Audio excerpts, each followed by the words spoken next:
Assalamualaikum warahmatullahi wabarakatuh. Alhamdulillah masih bertemu lagi dengan Ustazah di pembelajaran Al-Luqatul Arabiyyah, yakni pembelajaran bahasa Arab.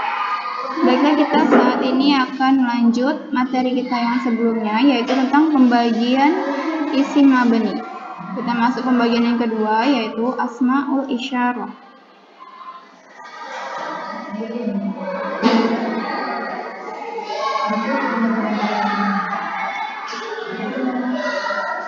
Pembahasan kali ini adalah tentang asmaul isyarah atau biasa disebut dengan isim isyarah, yaitu merupakan macam yang kedua ataupun pembagian yang kedua dari isim-isim mabni atau isim-isim yang tetap dan tidak mengalami perubahan. Nah, yang perlu kita bahas pada pertemuan kali ini yang pertama tentang pengertian isim isyarah, yang kedua kata yang menunjukkan isim isyarah, dan yang ketiga ketentuan isim isyarah. Pengertian asmaul isyarah. Asmaul isyarah hiya asmaul mabni yadullu ala muayyinin bil isyarati ilaih. Artinya, isim isyarah adalah isim mabni yang menunjukkan atas sesuatu yang tertentu yang diisyaratkan atasnya.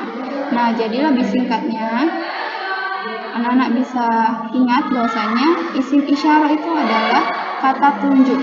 Nah, artinya sesuatu yang menerangkan suatu penunjukan akan sesuatu hal. Nah, selanjutnya kata yang menunjukkan isim isyarah. Za untuk mufrad muzakkar, zani untuk muannas muzakkar, dan ulai untuk jamak muannas dan juga jamak muzakkar. Sedangkan zihi, tihi untuk mufrad muannas, tani untuk musanna muannas, dan huna menunjukkan suatu tempat. Nah, selanjutnya kita akan membahas tentang ketentuan isim isyarah. Nah, di slide yang sebelumnya tadi ada za, zani, ulai, dan seterusnya. Itu merupakan isim isyarah yang menunjukkan maksudnya masih umum. Belum tentu ia menunjukkan sesuatu yang dekat ataupun jauh. Nah, jadi kali ini kita akan membahas bagaimana jika ia menunjukkan tempat dekat ataupun juga tempat yang jauh. Nah, apabila untuk menunjukkan sesuatu yang dekat, maka isim isyarahnya didahului dengan huruf H. Berikut ini kata tunjuk yang menunjukkan sesuatu yang dekat. Nah, jika dia keadaannya mufrad dalam keterangan muzakkar, maka dia menjadi haza, artinya ini. Sedangkan dia menunjukkan kalimat yang dua menjadi hazani. Sedangkan dia menunjukkan banyak, haulai. Nah, selanjutnya ada mufrad dalam keadaan muannas menjadi hazihi. Sedangkan dia dalam keadaan musanna berjenis muannas, maka dia menjadi hatani. Nah, sedangkan jika ia jamak dalam keadaan muannas menjadi hahuna. Sampai sini anak-anak paham? Kalau belum paham, kita ulang lagi. Nah, selanjutnya tadi kita membahas yang dekat, sekarang kita membahas yang jauh. Nah, dan apabila untuk menunjukkan sesuatu yang jauh, maka isim isyarah pada umumnya diakhiri dengan huruf K ataupun K dan lam. Berikut kata tunjuk yang menunjukkan sesuatu yang dekat. Nah, hunalika ataupun hunaka, artinya di sana. Nah, di sana itu menunjukkan tempat yang jauh. Nah, ini dalam keadaan yang mufrad.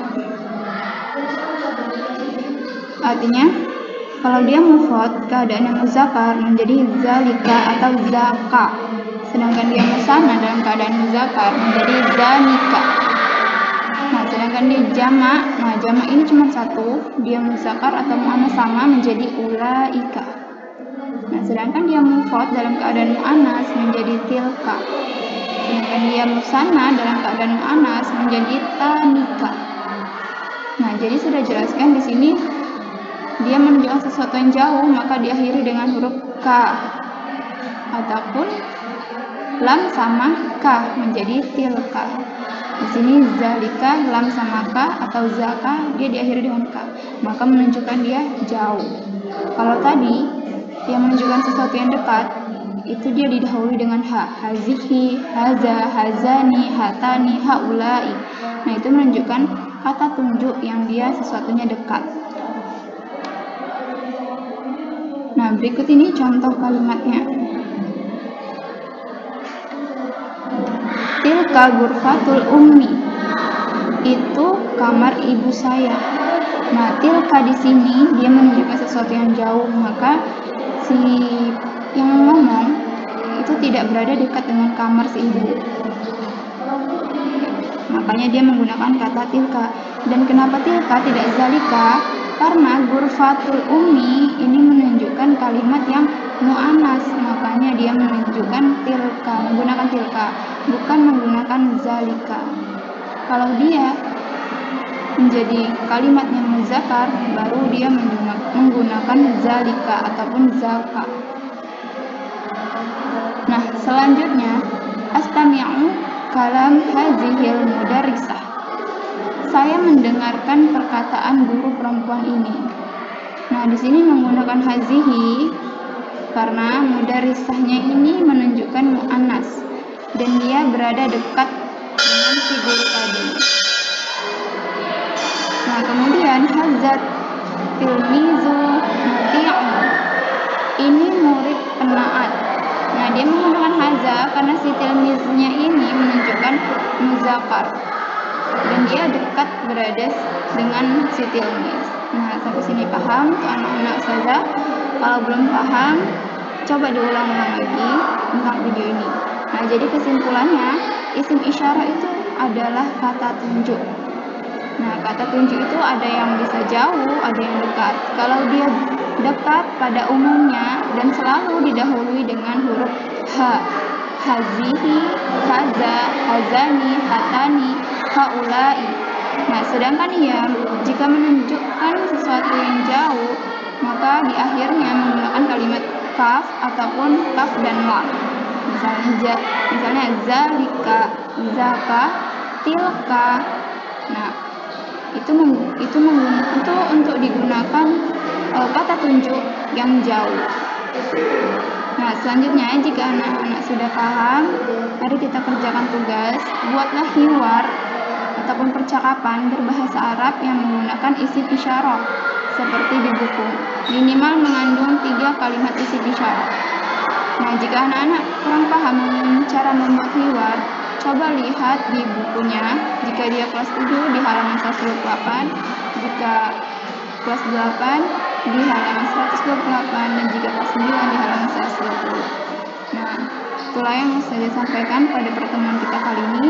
Semoga anak-anak tetap semangat karena belajar bahasa Arab itu asyik dan juga inovatif, akan saja usahakan. Syukran lakum, jazakallahu khairan lakum. Tetap semangat. Assalamualaikum warahmatullahi wabarakatuh.